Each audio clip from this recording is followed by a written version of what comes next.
Cine te-a supărat, Costică? Mama e de bicicletă!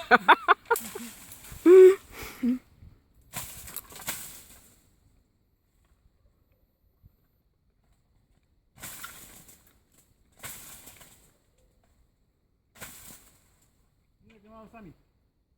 Ce? Să bat nu.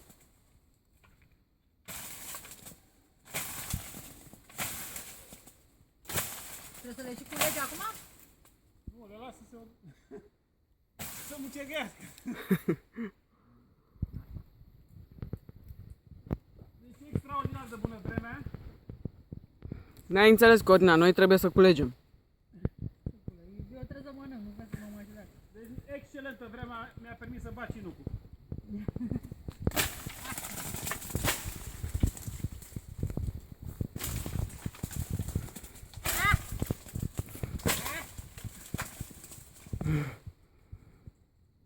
Monstru.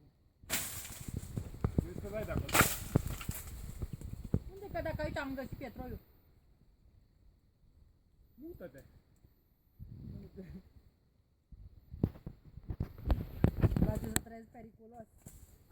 Doar nu vii să dai acum aici. Bugule, dă aici. Nu băgăle, e asta zi.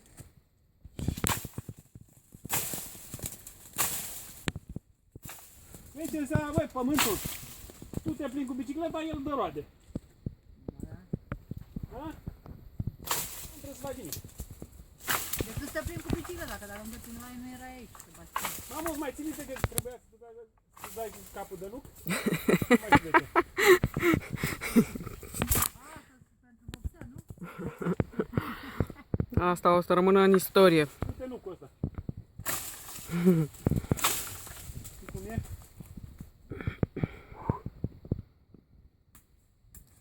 Ai venit plin de adrenalină de la bicicletă? Nu, mă, era în plan asta. Dar tu Dar nu credeam că apuc. era cât pe ce să uite planul. Nu credeam că apuc, că îți dai seama că e pe priorități aici.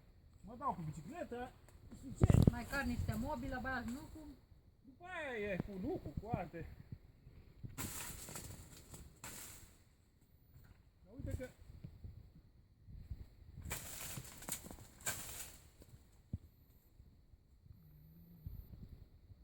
Ah! Ah!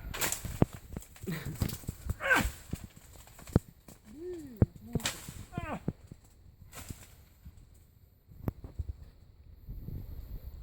Trebuie mai că îmi stric unghiile. Deci trebuie să mă opresc.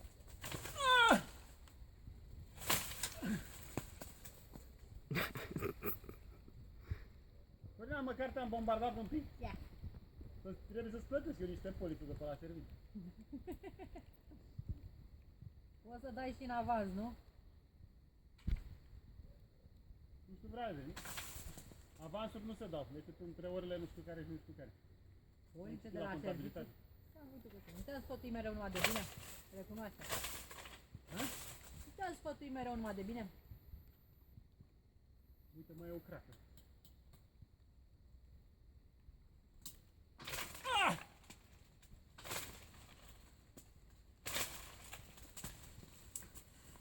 Aulul azi era Sfânta zi de duminică. Ai muncit. Nu trebuia să muncesc nimic. Măcar duminica să o țin și eu.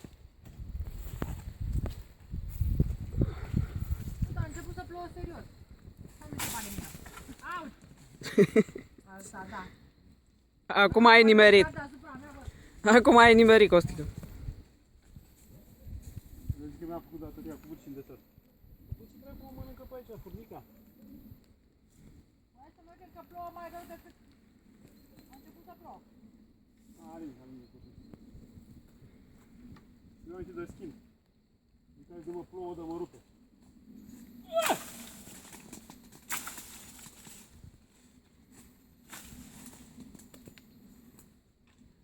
Ia să mănânc și eu niște nuci.